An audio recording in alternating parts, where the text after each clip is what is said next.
Welcome to Bears on Tap, hosted by Quentin Q. Crisco, Samir Patel, Sonny Verma, and the one and only Ron Luce. Bringing you all the news, analysis, and opinions on the charter franchise, Chicago Bears.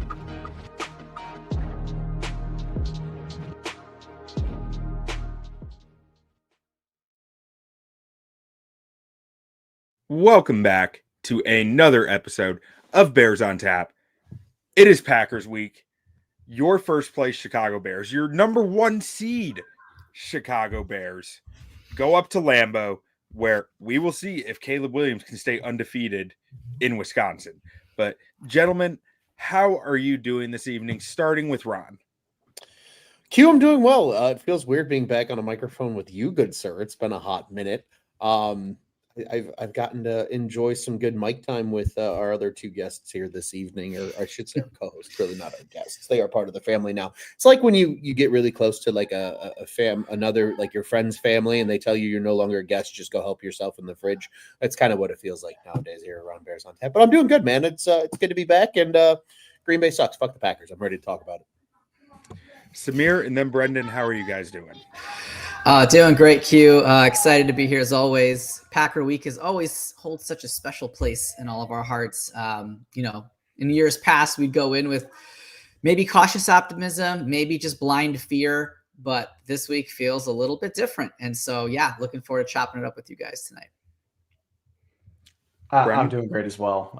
This is the best time of year, not only about the holidays and everything, but there's just something better when you're going through Christmas shopping, you've seen all the lights go up, and you can also say, oh, wow, my football team is still very much relevant and there's stuff to play for. And I don't know about you guys. I was picking up some food after the Black Friday win, and I was just driving, like listening to the post game. And I was just like, man, I'm like, this is like, I'm on cloud nine right now. Just the feeling of winning a big game like that. And I'm like, is this like what heroin feels like? Like, are we just on like just cloud, like the drug after a big Bears win and everybody's talking about it is unbelievable. And yeah, Packers week used to be a lot scarier and a lot more dreadful. And now it's just exciting. Now, I love that you mentioned that, because I wanted to kind of transition into like, what's different about the emotions this year going into Packers week, right? Because like for me, the last few years, I'm like borderline dreading it, because it's just like it's the same old thing over and over. But this year, there's a nervousness that I'm feeling that I haven't felt probably since, like, I want to say Justin Fields year 2 going into Packers week, but it's been a while. So starting with Brendan, like, how do you feel stuff is kind of different right now? Well, yeah, before with Packers week, I mean, look, there was always the blind, I don't want to say blind optimism, but the offseason optimism going into those early Packers games, because we're coming off an offseason worth of hype.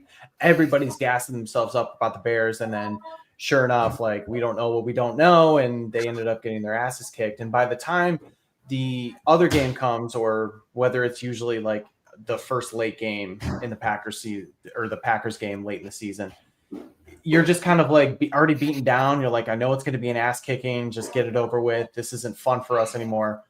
I'm not nervous. I'm just excited about the opportunity for the Bears to continue to prove themselves when it comes to facing these upper echelon teams. You already did it with the Eagles.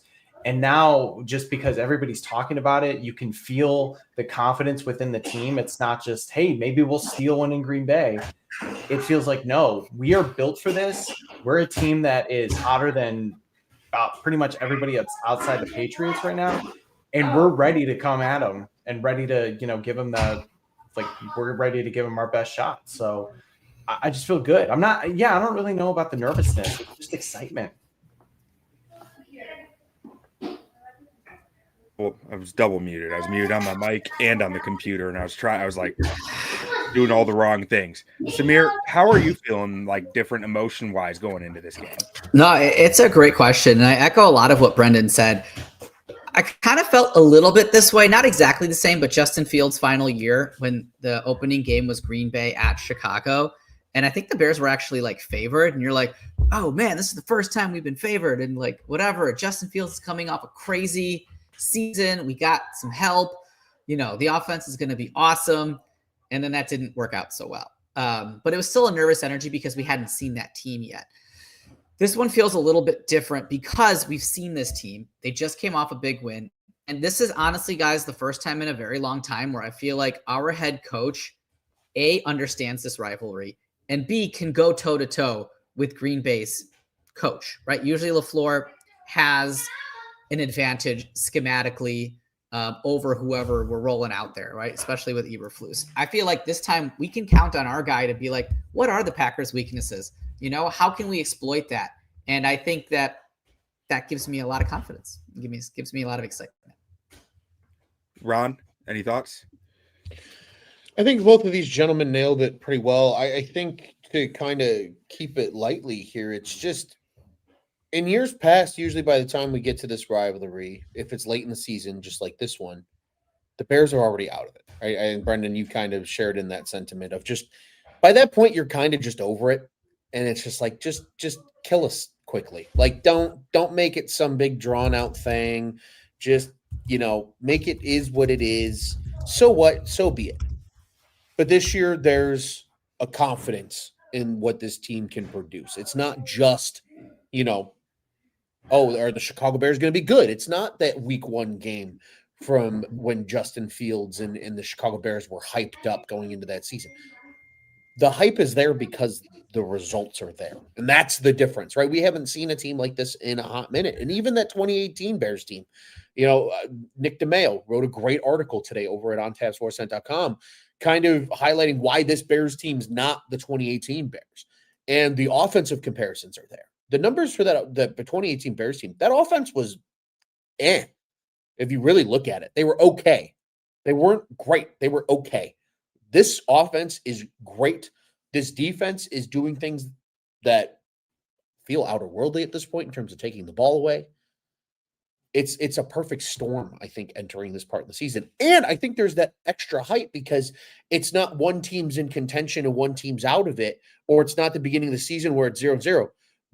These two teams are a half a game away from each other. Like there is tangible playoff seeding, NFC North Championship. All of that is on the line. And I think there's also that little extra too, because it's at Lambeau to start. And then they come to Soldier Field. It feels like the last couple of years, it's always been they're at Soldier Field first, then they go to Lambeau. So we get to kind of flip that script a little bit here. And we get to see them again in 2 weeks. So there's a lot of storylines building up as this week starts. And I think to echo the other, to echo Brendan and Samir, like that's the driver of the excitement is there's actually something to play for here against the Green Bay Packers. It's not just the Green Bay Packers rivalry. There's so many more storylines attached to that because of the nature of how things are shaping up in the NFL. Now, you guys are making my transitions really easy here because my next comment was going to be about, or my next topic I wanted to bring up is about that there is a lot on the line, and there's some demons, there's some skeletons in the closet when it comes to the Bears playing the Packers in big moments that like are going to impact the Bears season the rest of the way. We think back to starting in 2010 NFC Championship game. Brutal. Jay Cutler, torn up knee, all the, hellstorm that came from that. And, no matter how you feel about that game, I can guarantee you as a Bears fan, it's not good.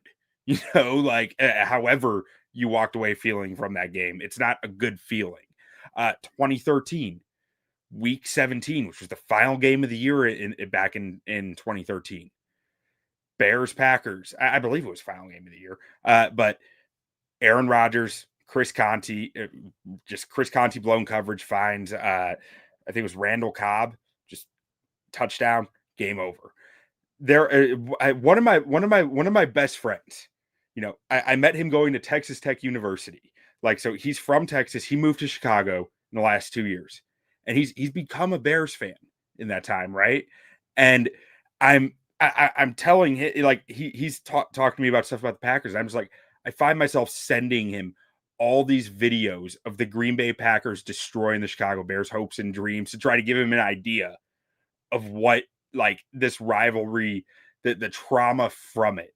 So starting with Ron here, what are those skeletons in the closet right now, and how are those kind of impacting the way that you're looking at this game? Well, thank you first off for opening a lot of old wounds. Really appreciate that. I just had PTSD, like Nam flashbacks. I'm that little dog in the or the polar bear in the meme where they got the helicopters everywhere. That's how I feel right now, with you going through all those memories of Packers and Bears past. But I think too. I think the skeletons is just really, it's just Bears fans have been sick of this team being shit. And you want, with your rival, you want to be competitive. That's what makes a rivalry a rivalry. This rivalry hasn't been competitive for a long time. And sure, you can probably equate a lot of that to Aaron Rodgers playing quarterback for the Green Bay Packers, but he's not there anymore, right? This is the Jordan Love and Matt LaFleur show. This is a completely different looking team than it was in years past. And I think because of that, like, with this version of the Bears, I don't know if there's really a lot of demons. Like maybe the guys that were drafted in 2020 that are the quote unquote old heads on the team, like Jalen Johnson and Cole Kmet, have some demons because they've been in this rivalry now for 5 seasons. But outside of that, we're still kind of looking around and wondering what demons are there for this team next time. I think that's the beauty of this version of the Bears. They haven't been around for any of these stench-wrecking losses. This coaching staff wasn't there. Poles has been there, and he's gotten to taste it a little bit. But kind of going back to Brendan's point a little bit early, like you guys both brought it up. Like this is a coach that understands the NFC North and understands the rivalries within that division. I don't know if I have any skeletons, Q. I just kind of want to bury them even deeper in the back of the closet. So you're with Matt here in the comments saying, stop living in the past. That's who they've been. Let's be a team that expects to win. Come on, guys. Matt, I do expect to win this game, but I'd be lying if I didn't say that expectation brings up a little bit of hesitancy for me. But Brendan, what are your thoughts? Guys, the demons were exercised earlier this January. I was at Lambeau Field for the regular season finale, the 2024 finale, when everybody just wanted the season to end because it was the season from hell. And I'm going to try not to be long-winded here, but I'm walking into that stadium. Those Packers fans, they were treating me like a wounded animal. Like, oh, my dear sweet child, come here. You're safe now. We'll take good care of you. We pity you. You want some New Glarus? We'll give you that. And I just said, yeah, I'm just here to, take my whooping. Got some free tickets. This is going to be whatever. And they were saying to me like, hey, we're kind of nervous about this. I mean, I think the Packers, they're not in a great spot right now. And then seeing Caleb Williams drive the team down, even after, I believe it was a DJ Moore fumble where the Packers had the chance to ice the game. They couldn't. And Caleb with ice in his veins, that's really, you saw moments of the Iceman coming to life. The Cairo Santos kick, those fans were pissed. And it just felt like all of the demons, all of the crap, everything was vanquished from that moment because of the quarterback that was in place and that core of the team that is still in place. And this is why going back to when the Bears were losing, remember that? Losing. Who remembers that? When the Bears were actually, kept losing at the end of seasons and people kept saying, oh, just lose out. Doesn't matter. I'm like, no, sometimes these wins can lead to good things for the next season. And I think for that, Caleb Williams getting that win, especially in Lambeau Field, was huge because I think that gave him a lot of confidence. That gave that team a lot of confidence.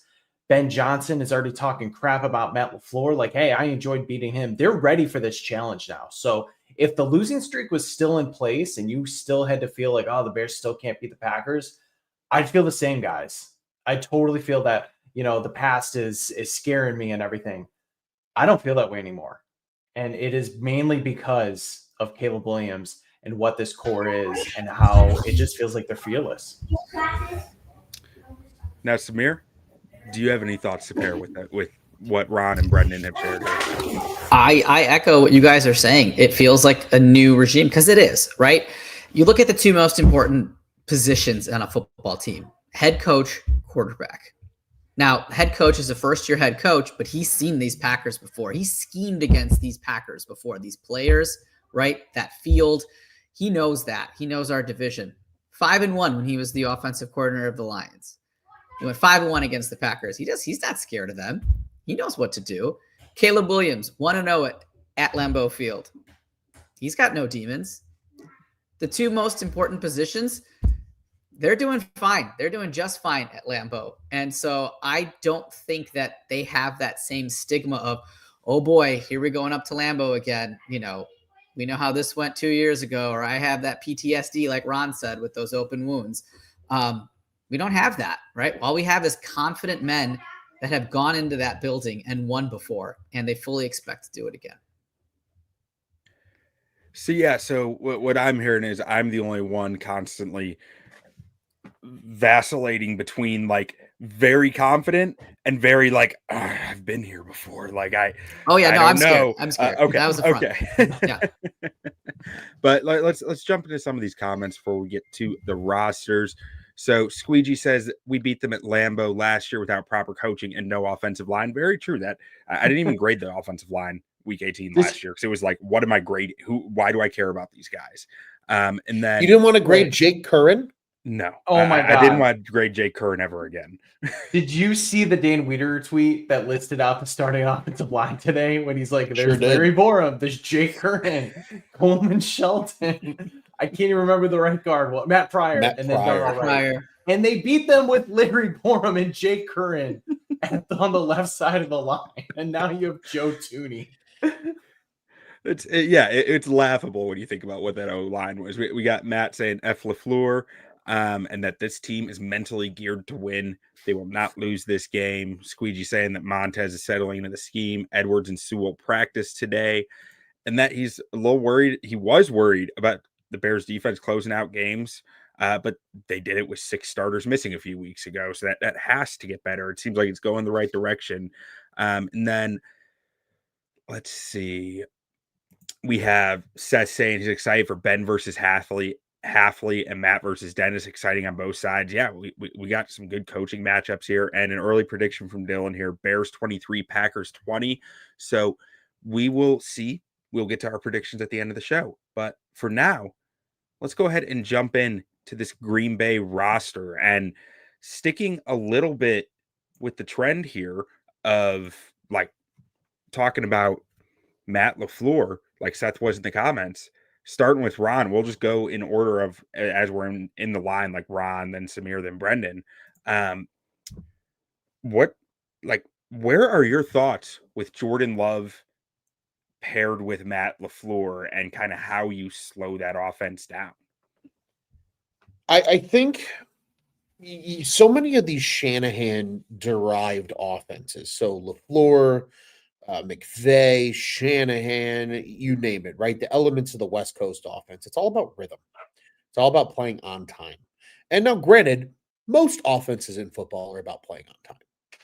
But these especially, because it'll cover up a lot of flaws that a quarterback has. Now, I don't think Jordan Love's a horrendous quarterback, but I don't think he's Aaron Rodgers, right? I don't think there's that level of fear and concern with the player. And I think it's really for the Bears, it's going to be just making him uncomfortable and forcing him to play off script. I think that's the key to beating the LaFleur system.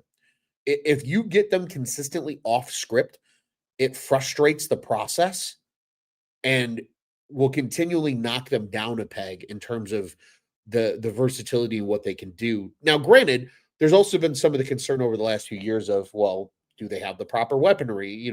Who are the guys that they can really turn to? You look at this offense right now, Christian Watson is starting to look like a second-round pick that they, used very high draft capital on. He's finally starting to play like that player. Romeo Doubs has been great for them. Obviously, no Tucker Kraft is a huge missing piece from this offense right now. I'd argue maybe the biggest missing piece.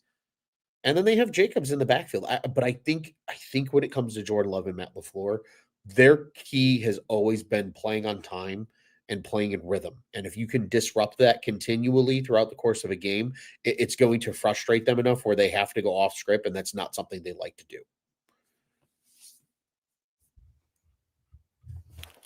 Samir, what are your thoughts as far as Jordan Love and Matt LaFleur are concerned? So Jordan Love he's very streaky, right? He gets on these roller coaster up and downs. And I think that frustrates Matt LaFleur. I think, and I don't have evidence to back this up, but I do believe that LaFleur can deviate from his game plan if he feels like Love is not putting him in the best position to win. Like last week, Love was having a great game against the Lions on Thanksgiving. He trusted Love to make a 4th down throw to ice the game because he was having a great game. But if Love throws an early pick or is not playing on time or does something boneheaded, LaFleur gets very conservative and then goes into his little shell and gets the play calling gets more conservative. He takes the ball out of Love's hands. I think he wants to trust his quarterback. I don't think he fully does, though. I think he's like, okay, my quarterback's streaky. If he's rolling, he's rolling. If he's not, whoa, let's figure out what else we're going to do, because I don't want him throwing a ton, or I don't really trust him all that much. So what will happen when he meets Dennis Allen's defense? I'm very interested to see that.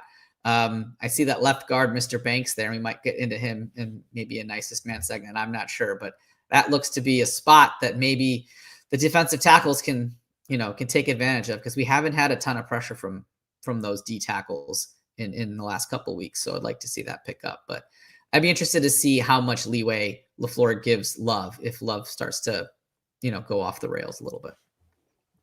Brendan?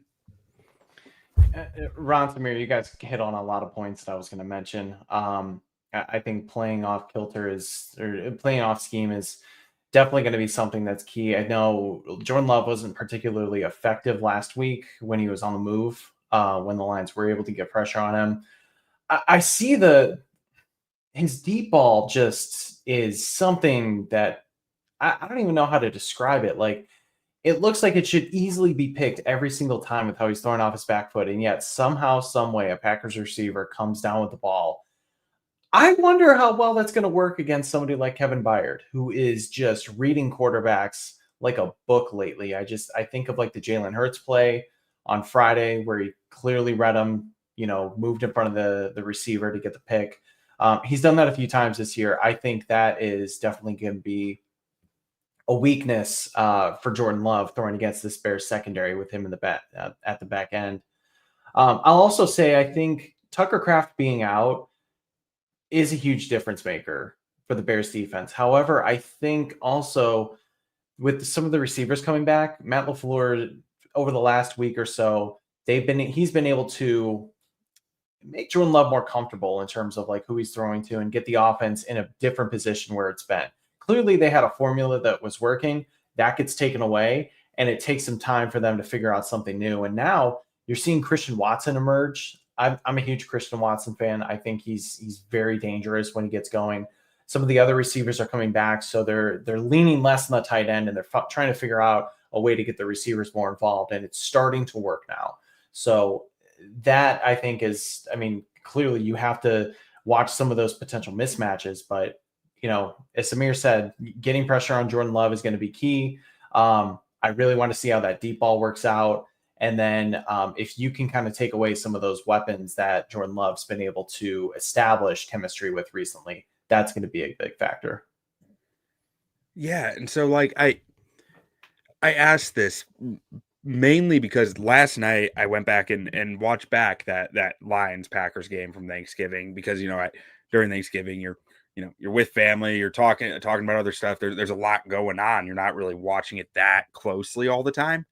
And it brought me back thinking of these previous Packers games that I've watched and previous Packers matchups I've watched with Jordan Love. And it's like, I don't think he's a fast starter.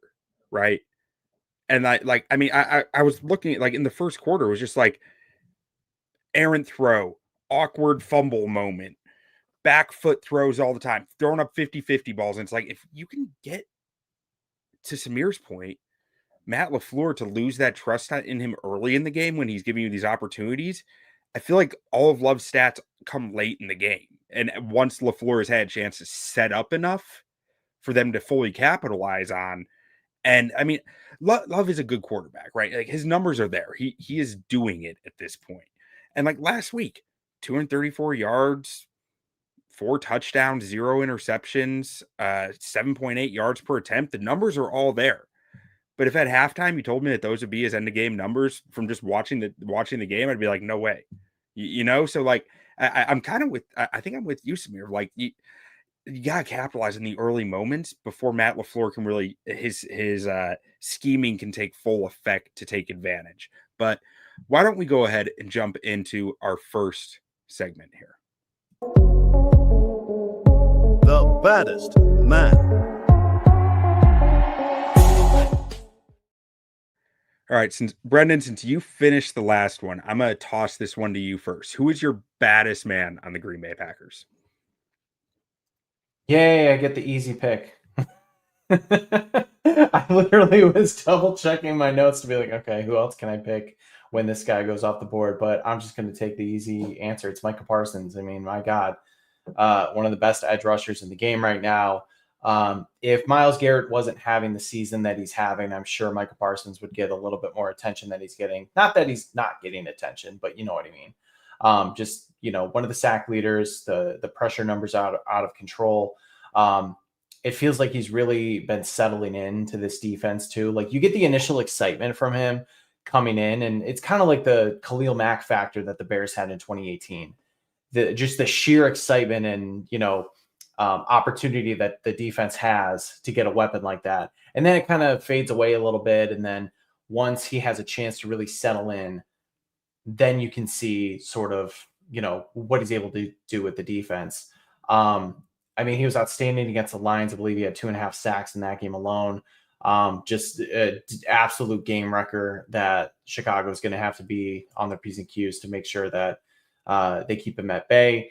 Fortunately, they've had these types of games before where they've had to face these, you know, great edge rushers like Max Crosby and TJ Watt. And I'm trying to think, there's probably at least one more I'm missing. Jonathan Grenard, maybe not on the same level, but you get it. So the fact that they have experience with that, Ben Johnson knows, okay, here's what I need to do to kind of protect one side or the other. That at least makes me feel more confident that, you know, the Bears can, you know, out scheme Mark Hafley and ensure that Micah Parsons doesn't wreck the game as much, but he's certainly capable of it. He is the baddest man on that football field. No questions asked. Man, and like, I mean, you're right. He is the baddest man, and like he is the most valuable player on this defense by far. But I've always been a bit of a Micah Parsons hater. And I think it's because like through draft work, I've learned I don't like small defensive ends. I want defensive tackles. If I had the option to play 4 defensive tackles, I'd probably do it if my heart was there. But like there's something about a player who seems so situation specific to me where like he's so valuable when you have the lead, right? Like you cannot like predictably throw the football against Micah Parsons because he will be in that backfield all game long. But when you're playing with a lead or more neutral situation, that's where I've always kind of questioned Parsons' value. And like I'm not sure what that even means from a like, you know, contract perspective, what he's worth in a trade perspective, but it's just something that's always stood out to me where I'm sitting there going like, I mean, I'm sitting here right now thinking the Cowboys won the trade because they got Quinnen Williams, a first round pick, and Kenny Clark essentially out of it. So I don't know. I always have to mention that with Parsons, and I've always been a bit of a Micah Parsons hater, and like I'm probably even more so now that he is a Packer. But you're right, he is the baddest man on that defense, and if they get a lead, he is terrifying. I don't know that if the Bears are able to take an early lead, I think you can neutralize him, which is promising to me. Mm-hmm. But Samir, where are you going for your baddest man? Yeah, obviously, that defense led by Micah is a great pick, Brendan. And I was just thinking about it. Can you believe that we get Micah, Miles, Micah in like 3 consecutive weeks? It's like, hello, Ozzy. good luck, so that's going to be fun. And then Aiden Hutchinson, we get a break and then Aiden. So it's going to be a fun time for our offensive line after that. So I'm going to go the other side of the ball. I know the defense is the strength of the Packers, but there's no individual person on Green Bay's offense that scares me. So I'm going to go with the guy that's going to touch the ball every play, who we talked about a little bit earlier with Jordan Love. He's got 104 passer rating. I think that's 5th in the NFL, 19 touchdowns, 3 picks.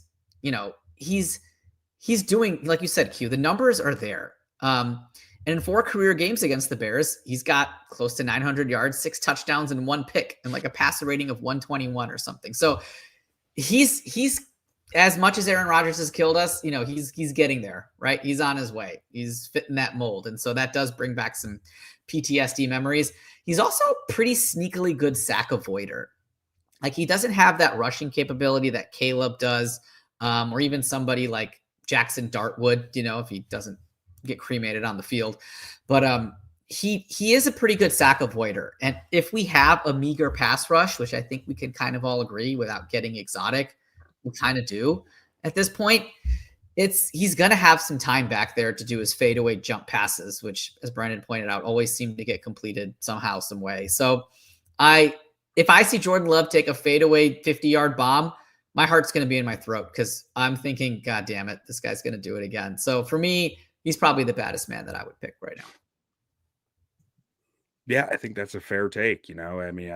We talked about him some earlier and kind of how we think you can stop him, but at the end of the day, no one's really stopped him this year, and that does matter. But Ron, where are you going for your baddest man? I think I'm just so used to watching the Bears get gashed in the run game by the Packers. Game in and game out, under Matt LaFleur especially. Matt LaFleur, I would argue, is up there with Ben Johnson in the terms of how he can scheme up the run game sometimes. And for that reason, Josh Jacobs is the baddest man for me. To the point, I think Jordan Love's going to get plenty of opportunity to throw the football. He's going to get plenty of opportunity to make plays in the passing game. But if the Packers get what they really want, it's going to have to be through Josh Jacobs. They're going to have to run the football effectively, because more than probably anybody in the league, they love play action pass. They always have under Matt LaFleur. That's a very big Shanahan concept, is the play action pass and getting to that to take calculated deep shots late in the game. So I'm going to go with Jacobs, because Jacobs, it went from Aaron Jones to Josh Jacobs, and that always scares the shit out of me. You want to talk about puckering buttholes? That gets me puckering, is when the Packers have to run the football. Now, I will say the Bears defense, I think, has done an admirable job against some pretty good backs recently of minimizing the run and getting a little creative, especially with a depleted linebacking core. But there's something about the green and yellow when it comes to the run game that always scares the shit out of me. So I'm going to go with Josh Jacobs. Yeah, and I just want to piggyback off that, Ron.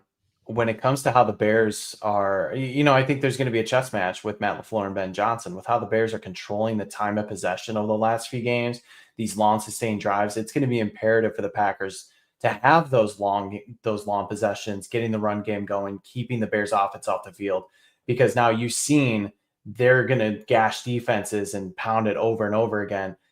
Other teams are going to have to find ways to do the same thing. And that's where Josh Jacobs can really become dangerous. To that point, I was looking at the Packers numbers coming into this, and I am very confused by their defensive numbers, frankly. I mean, they're 6th fewest passing yards allowed, 8th fewest rush yards allowed, 6th fewest points, 4th fewest yards in total. But they have been on the field on a per drive basis longer than any team in the NFL. 32nd in average time of possession defensively. 31st in average plays per drive allowed. It's a very odd mix. 16th in yards allowed per drive, 12th in points allowed per drive. So they've played a very bend don't break style, I think, but they're not they haven't forced many turnovers either. They're bottom half of the league in turnovers force. It's just a odd mix. I felt like it was a good place to insert that, since the time of possession was getting discussed, and that's something that the Bears have done a very good job of lately. But for my baddest man. I'm going with the guy who scares me the most on this team outside of Micah Parsons because, I got to knock on wood if I'm going to knock Micah. I got to say he also scares me because he's a beast. But it's Christian Watson. No one on this team outside of Parsons scares me more than Christian Watson. 4.3 speed, true burner, game-changing speed. He has his issues catching the football sometimes. He has some issues contested with like any type of physicality at the catch point, but there are times where there's no one within 5 yards of him catching the football because he is just faster than everyone else on the field, and that scares me. Deep ball specialist. He's a home run play waiting to happen, and the Bears need to keep him locked up in this game because he scares me. But let's look at some of these comments here. So we got Scott asking over under 2.5 duck passes get picked off from Love. Then we got Matt here saying he's put $1,000 on the Bears to win. I assume that's dollars. He just says 1,000, but it is Toyotathon. To Seth's point, I know, Brendan, you mentioned earlier today that you're more of a happy Honda Days guy, so like, hopefully that stays true. But Matt also mentioned that we get TJ back this week. Jalen and Kyler are back, and he says hopefully Edmonds is back. I believe Edmonds is on IR, so I'm not sure that one's happening. But and then a good point from Jeremy Wyatt here: stop the run, and turnovers. That's a good good mix. But let's jump on over to the Bears roster, and starting with Samir this time. Who is the baddest man on the Bears this week? So I'm going to go with a guy coming off of a monster game. That's going to be our running back, Kyle Monangai. I think it was a confidence-boosting type of game for him because that Philadelphia defense is no joke, and he carried that rock.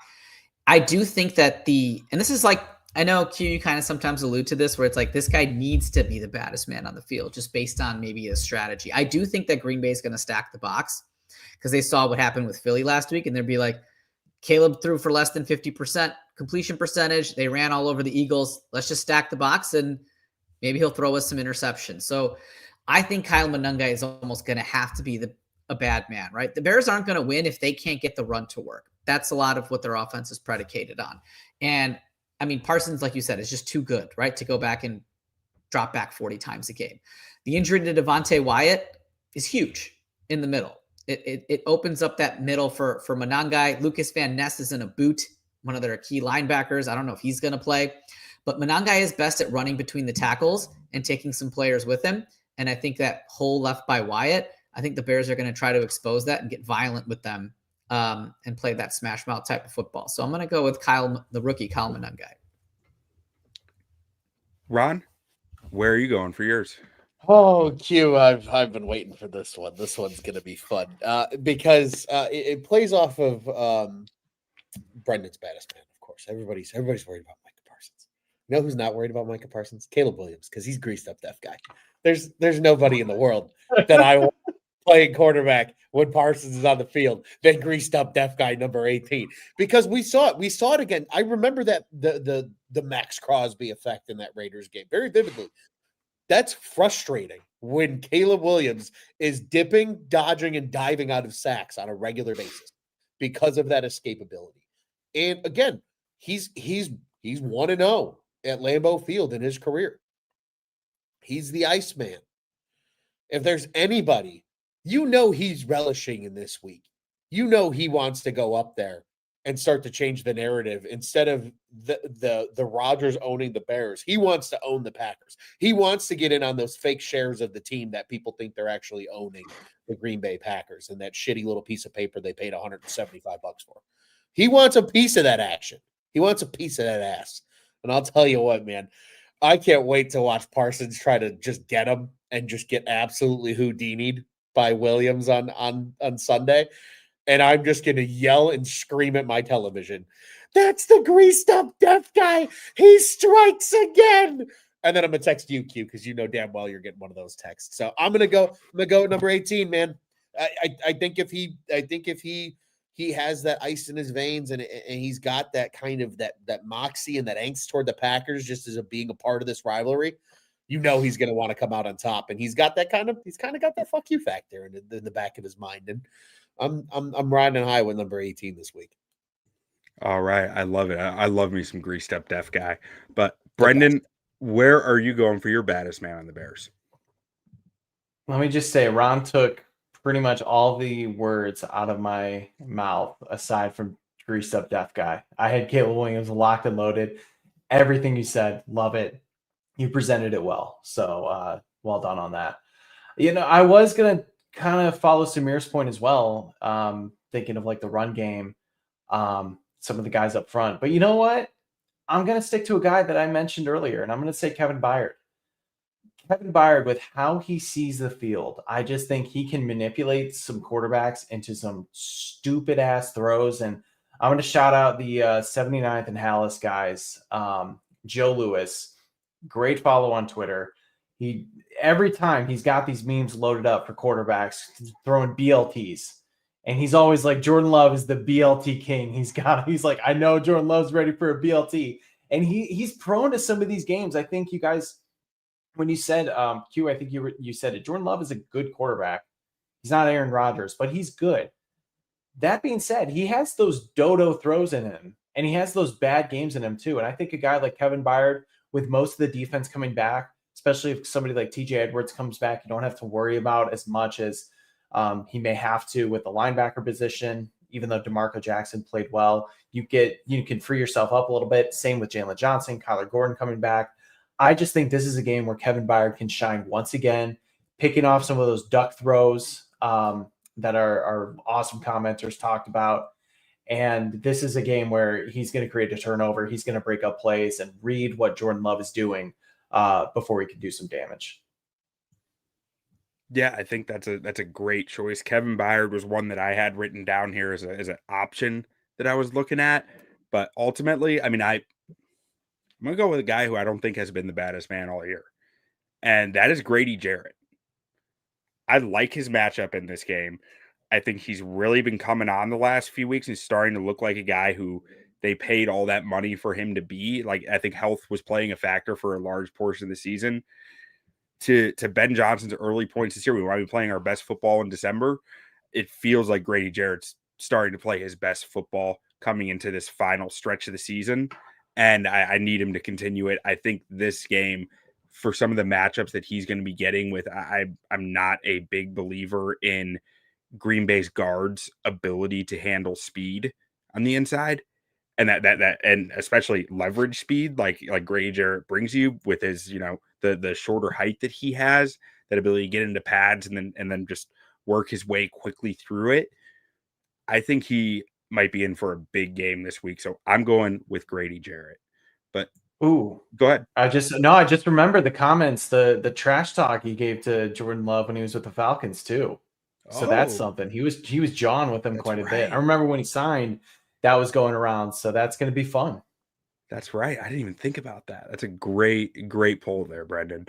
But let's go ahead and get to our nicest man segment. The nicest man.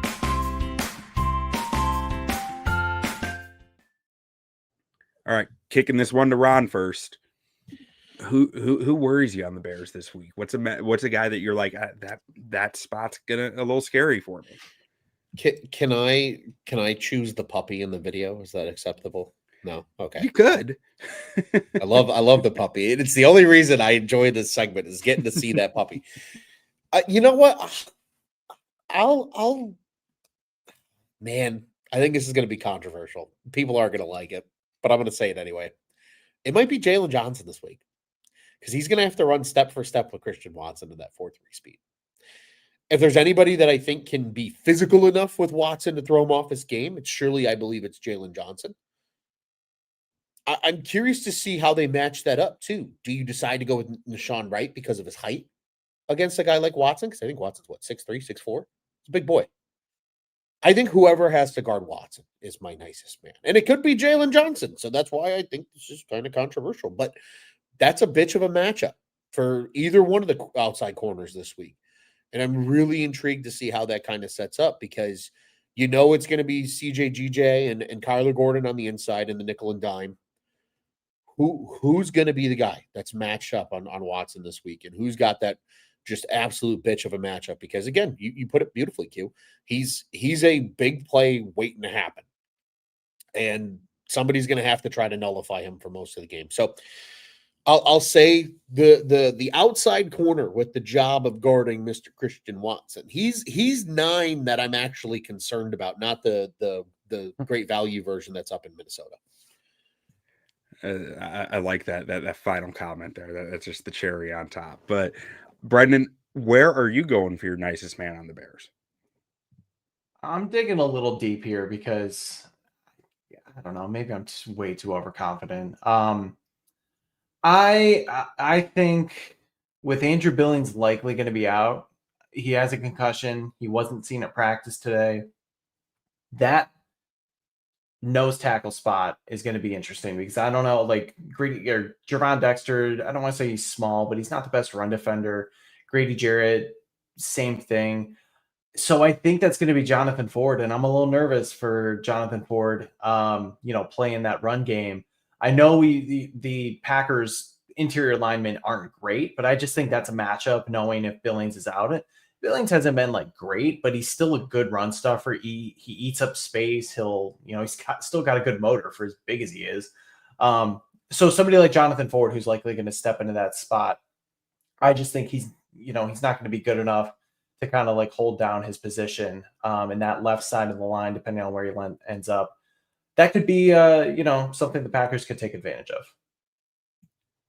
That's a great poll, Brandon. I didn't even realize Billings was going to be out when I was making this graphic, clearly. Because, you get Ford lined up on the same side as Austin Booker. I have to think they're licking their chops to run right at those two. Because I'm with you. I don't think Ford is the type of guy who can play a ton of snaps out there, even if it's mostly rundowns, and really be as effective. I do think Dexter is their best one tech when it comes to like taking on two teams on this team at this point, just because I don't think it's ever really been Billings' game. His game has always been more shooting, and he added a ton of weight this year, as we've all seen. And it's like Billings' role is to eat space with power, right? Like that's all he's out there for sometimes. And I'm not sure Ford can fill that same role. So I think that's a great choice from you there. But Samir, where are you going for your nicest man? So this is more of a culmination, I think, of a couple weeks, but I'm going to go with Rome Odunze for my nicest man. I feel like he has started out great. He's kind of fallen off a little bit. How is he going to match up with these corners that like to jam? The safety play for the Packers has been good. McKinney isn't having as good of a year this year as he did last year, but him and Evan Williams are still quite a safety tandem. And I think I'd like to see Rome get going a little bit. I feel like his rapport with Williams needs some work. And if you go back to last year, DJ had a pretty good game, minus the fumble that Brendan alluded to earlier when that set up that McManus field goal. But he caught that game-winning touchdown catch, not game-winning, but it put him into field goal range. So he's got a little bit of a familiarity with this Packers defense, and I feel like Rome, we haven't seen enough for him in the last couple of weeks. And I'm a little worried he's going to get swallowed up with the offensive game plan. Just kind of be like, hey, how many targets did he have? I don't really remember seeing a big play out of him. So I'm more of a challenge, I guess, because Rome listens to this show. Rome, this is for you. I want you to come out and ball. All right. We're anxious to see it. Scott in agreement here with you, Samir, too. He said the nicest guy is going to be Rome. He says the Bears plan is a bunch of 3-step drops from Parsons for being a game breaker. Can't have Rome dropping the ball. So good call out. I love a call out. Scott. Love putting a chip on one of our listeners' shoulders. It's great. I'm with you. We got to see it. It's time to start calling it out because Rome has gotten plenty of targets the last few weeks, but none of them seem to work out. Maybe that's more Caleb. Maybe it's more Rome. Up to the viewer to decide. But I tend to think Rome is lacking a little right now. So you pointed out that percentage for the other receivers compared to Rome, it's night and day, right? Looking at 5 catches on 7 targets, 3 catches on 5 targets. Rome, it's 3 catches on 9 targets, and you're like, why is that the outlier out of all the other skilled position players? Something's not clicking there. Yeah. Now, for me, I think Ozzy's gonna have some struggles in this game. The other option that I had written down was Noah Sewell or DeMarco Jackson, because I feel like LaFleur is going to target whoever is in that other linebacker spot, because Edmonds is still not on the active roster, so I don't think there's any chance that he's back this week. But ultimately, I'm going with Ozzy. Parsons is like Parsons. You can move him around to wherever the weakest matchup is on passing downs, and it's going to be Ozzy. Ozzy's going to be challenged on every single passing down with Micah Parsons just burning off the edge. And my biggest concern with Ozzy is his ability to match speed outside. That is what Parsons is. He is the embodiment of speed outside. So that's where my eyes will be from a concern standpoint throughout this game. But let's go ahead and move it over to the Packers. And we will toss this one back to Brendan first. Who is your nicest man on the Packers this week? Well, I talked a little bit about earlier about the tight end position, kind of being in a no man's land after the Tucker Kraft injury. I'm going with Luke Musgrave. I know you have Fitzpatrick here. They're kind of doing like a committee for who the starting tight end is. I think it's still technically Luke Musgrave. But either way, like he's really not good at anything. Like I know he had that nice reception on Thursday, and everyone's like, "Oh, see, like that's what we wanted." All the Packers fans like, "We knew you could do it." It's like, well, that was one time. His blocking sucks. He's not a good receiver. He's pretty much like a net negative anytime he's on the field.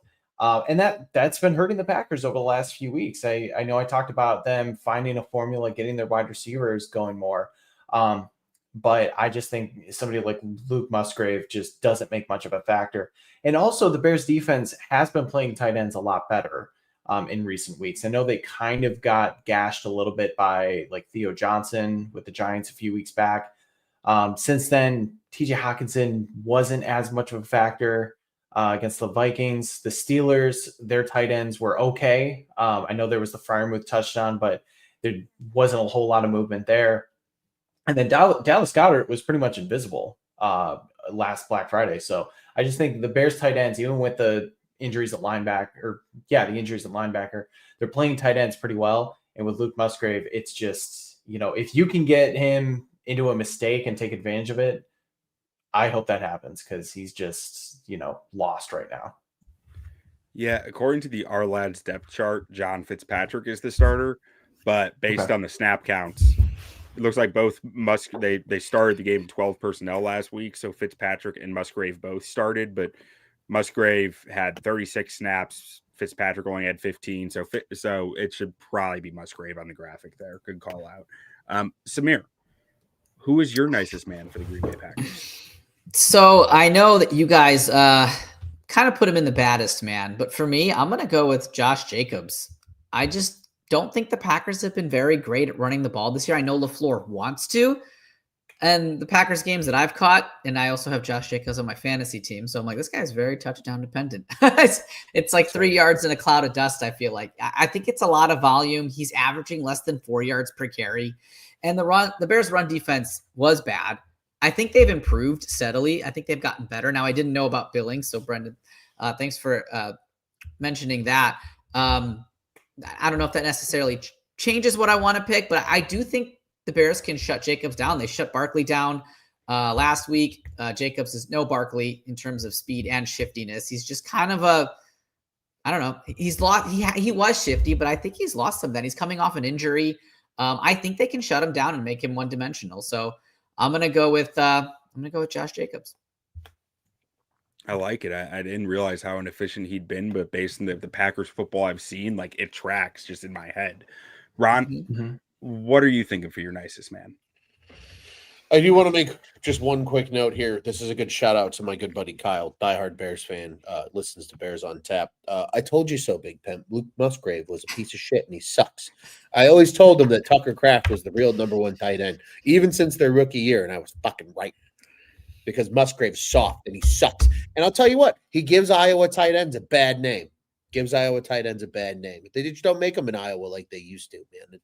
It's tragic. But I digress.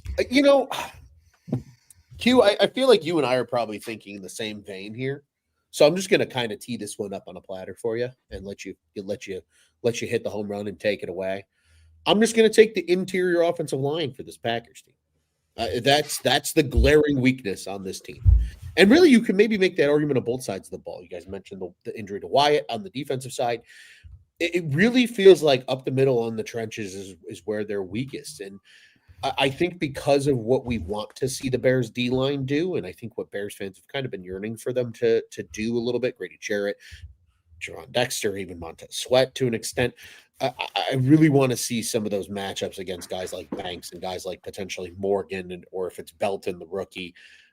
I want to see them thrive and flourish against this interior offensive line. So that's my nicest men. It's a trio of nicest men, dare I say, on the interior of that Packers O-line queue. Did it again, double muted. Ron, Sniped by the mute button. Ron, I am so glad that you chose that because it gives me a chance to choose my secondary one, which I actually like more. But yeah. I'm with you. I think this interior can be attacked. I think that they're somewhat like, I think Aaron Banks can be attacked with speed. Mm-hmm. If Anthony Belton is the guy starting at right guard, I definitely think he can be attacked with speed. He's strong as an ox, but the dude can't move. And then if it's Jordan Morgan back from injury, I've always had a bit of an issue with Morgan since he was coming out of, I think it was Arizona, where it's like, this guy's a tackle, but he doesn't have tackle traits. So he plays like a tackle, right? Like he doesn't play like a guard. So you're moving a guy who played college tackle into guard who plays like a tackle. Tyler Steen's the same way in Philly to me, where it's like they're not aggressive, physical enough football players for me to feel confident in that. So it's a guy I think that you can get physical with and find some wins. But for my guy or my spot, I'm going with the Packers interior D line. Losing what's his name? The D tackle they just lost. Devontae Wyatt. Yeah, Devontae Wyatt. Losing Devontae Wyatt is massive for this football team. This is a football team that couldn't afford to trade Kenny Clark, in my mind. They didn't have anyone to take his place. Because you look at this, right? Colby Wooden, fine run stuffing defensive end coming out of Auburn, I believe it was. Bit too hefty to play defensive end in the NFL, but kicks inside to a hybrid scheme like the Packers. Still only 275 pounds, though. You know, like he's best in like a 5-tech, 4-eye type alignment. You can't. He's not an interior player who's playing 3-tech, 2-tech, 1-tech. He's a wider defensive lineman, defensive tackle. Mm-hmm. Carl Brooks played edge rusher at Bowling Green, listed at 296. So he can play inside, but again, he's a guy who thrives more in that 4-eye spot. Maybe like he can play 3 as well. But again, I don't see a guy who can really play 1-tech, 2-tech for them. And then like on this graphic, Kingsley Enagbare is an edge rusher. So that's the third guy there. Then they have Warren Brinson as a UDFA, or I think a 6th-round pick or a UDFA out of Georgia. And then another guy who they picked up as a UDFA. And it's like, those guys are big nose tackle types, but they're UDFA and 6th-round pick rookies. Like that is where I'm attacking if I'm the Chicago Bears. I'm licking my chops to take my studly interior offensive line and let them win this game for me, because I see a matchup nightmare for the Green Bay Packers right there. Yeah, well said, Q. And I think, too, you mentioned it, right? We've seen how creative Ben Johnson's gotten on the interior run scheme. You've had conversations with the great Bobby Peters about some of this as well, right? Kind of that mid zone versus outside zone. Like the Bears want to attack you on the interior, and they're for good reason. That's where their three big horses are, and that's going to be a fun matchup to watch, because that interior 3 beat the absolute piss out of a very good interior on that Philly defensive line. This is a far inferior group to those that were in Philadelphia on Friday. But let's go ahead and get to our final segment here. Sorry, we're running a little long, guys. I know you got stuff to do and nights to get on with, but we'll get through this in the next 10, 15 minutes. Keys to victory.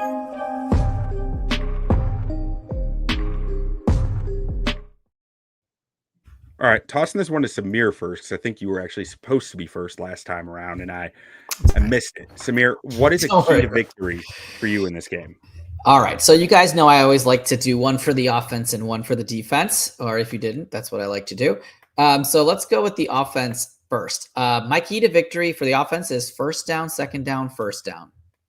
And so what I mean by that is stay out of third downs where they know that you're going to have to pass.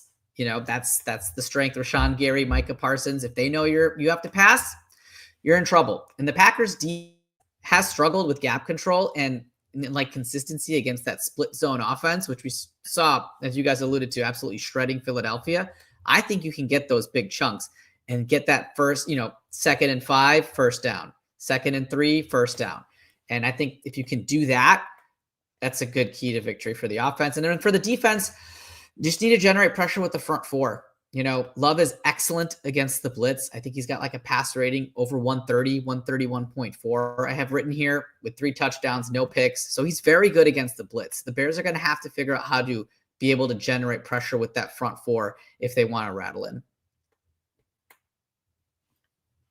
I think those are good ones that I agree with there, Samir. But Ron, where are you going for your key to victory? Yeah, I'm going to keep it really short and simple. I'm kind of stealing mine from last week. Samir and Brendan are going to laugh because they know where I'm going with this. Play bully ball. Just play bully ball. The offensive line needs to beat the absolute shit out of this front for the defense for the Packers. Just be the bigger bully on the field. You were in Philadelphia against a D line that a lot of people in the league consider to be a very bully front defensive line. This D line, especially on the interior, is a night and day difference. And even Micah Parsons, Q, you brought up a great point earlier. He's a smaller defensive end who thrives in pass rush situations. You know how you nullify those guys? You beat the living piss out of them. Darnell Wright will eat Micah Parsons alive in the run game. Play bully ball. Just bully this Packers front into submission. And give Q another 85 plays that he has to watch and dissect on for the offensive line because they just control the time of session. Play bully ball. That's all I want to see. Yeah, I will never complain about them giving me 90 plays because it means that the game probably went well. But Brendan, where are you going for your key to victory? All right, I got 2, kind of like Samir. I'll start with defense. Just limit the big plays. We know what some of these receivers can do. They can get behind you. They can be explosive. They do run some underneath routes, but you just see a lot of extended plays, guys breaking free, long touchdowns. I mean, you're looking at Christian Watson. All the guys, though. I mean, Dotavian Wicks has had moments. Romeo Doubs has had moments. I think Matthew Golden's coming back. I can't remember, but just, limit those big plays as much as you can, because I think what you guys said about, Josh Jacobs not being the most efficient runner, that will kind of help you because just with some of the mismatches potentially at cornerback. I know I talked about Kevin Byard being able to, potentially eat Jordan Love's lunch, but at the same time, these receivers can make them pay. So limit those big plays. And then just a philosophical one, kind of what Ron said about the bully ball, but just be ready for the challenge because a switch has been flipped now ever since that Philly game. You are no longer let's see if the Bears could do something good. They're having such a nice season. And then when you go in and you flip the script and you beat the piss out of Philly on a national stage, everybody looks at you different. And now the Bears are starting. I mean, literally, they are the hunted now, being the number 1 seed in the NFC. This is not a position this team has been in years. It's always been them trying to upset somebody, even on the road. This is still the team now that is going to have to be ready for the best shot.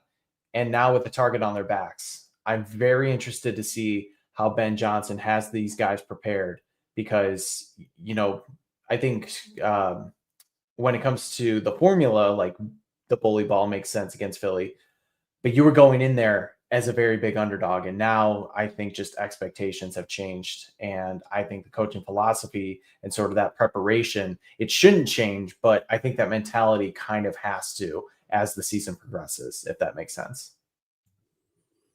Yeah, I think that does. I know I've given out essentially bully ball as a key a few times this year, so I'm always a big fan of that one.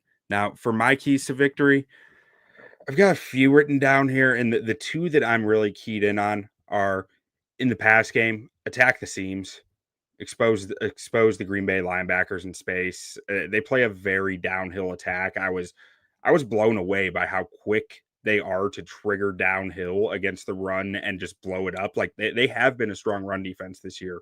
And I think how instinctive they are is a big reason why.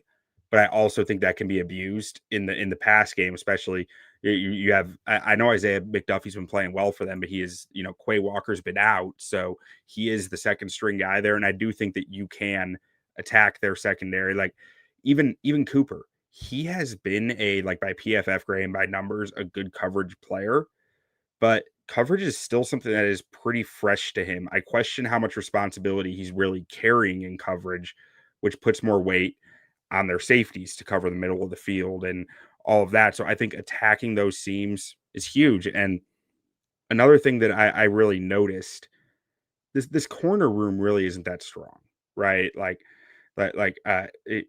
Kayshawn Nixon and Carrington Valentine, like they're okay they're fine role players. I think good like CB2s, but they don't really have a strong dude in the room. And there's a lot of pressure on them to play a lot of match zone coverage was kind of what I interpreted from from looking at the Lions game. And that combined with they just don't play man. They have one of the lowest man rates of any team in the NFL. So again, that's putting a lot of pressure on their safeties to be right in match coverage, to be right. Like with McKinney, I'm sure he's right most of the time in match coverage, but Evan Williams is still a very young player. I don't know how much match coverage he's actually played in his career, and I'm sure there are ways to confuse him. So to me, finding those opportunities over the middle of the field and up the seams are going to be huge for the passing game in this one. And then defensively, this one fits in well with what a few of you guys have already said, but the Bears cornerbacks need to play their cleanest game of the year this week. Matt LaFleur is too good at putting coverage players in conflict to create that space to make easy throws for you not to be clean and on your P's and Q's and on top of everything. If you're not, he will eat you up. So the Bears' ability to communicate and execute cleanly on the back end, I think, is going to make or break this game.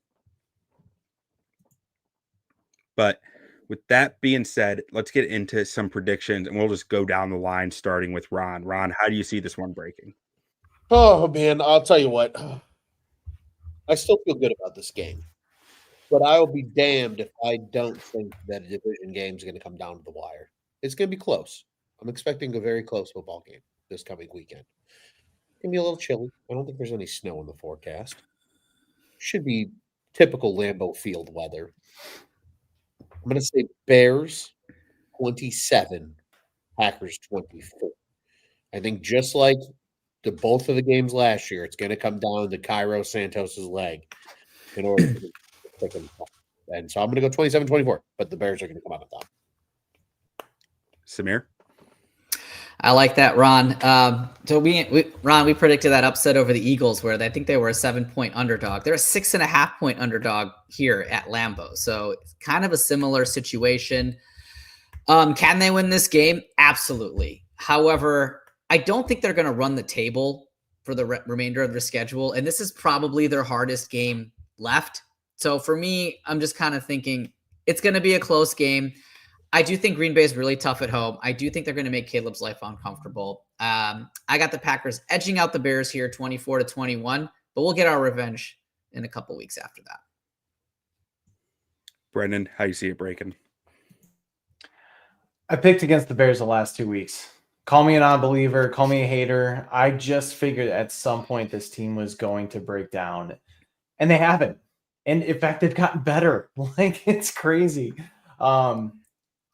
I maybe just, for the Cosmos, I should pick the Packers to win just to keep this roll going and make me feel like a big idiot. But guys, something changed in me against Philly. I have full belief in this team, and they're going to have to show me now that they're going to, I don't want to say collapse, but they're going to hit a speed bump And until they do, I don't know. I have to pick them to win. I feel really confident about this. Talking about it like what I said with Caleb Williams, kind of having that clutch factor in Green Bay. I just think that's so huge. Other Bears quarterbacks could not win there. He does it on his first try. Ben Johnson, we talked about just, his record against Detroit or against Green Bay when he was with Detroit. I just think this team is battle tested right now. They know they're the hunted, but they have the right leadership both on and off the field to get them ready for this game. It is probably going to come down to the wire, but you know what? Cairo's been clutch. I'm going to say 26-24 Bears. 26-24. Okay, so as you guys have been talking, I've gone through a few iterations in my head, and as I'm sitting here thinking about, like, in our mind, right? Like we want Jordan Love turnovers. We want Matt LaFleur to lose trust. I think when that happens, the Packers offense totally breaks. So if that's what I see happening, and the Bears running a ball control heavy offense, just destroying that clock, give me Bears 21, Packers 13. Ooh. Yeah. All right. All right. All right, guys. Well, any final thoughts before we close this thing out? Just the floor is open. It's excited, man. I think we're all excited. I think we all can't wait for Sunday. All right. Well, let's get out of here with a good old bear down, just going down the line, starting with Ron, and then we'll talk to everyone in a few days or week Bear next down, week. baby. Bear down, guys. Let's go. Let's do it. Let's do it. Bear down. Prove me wrong.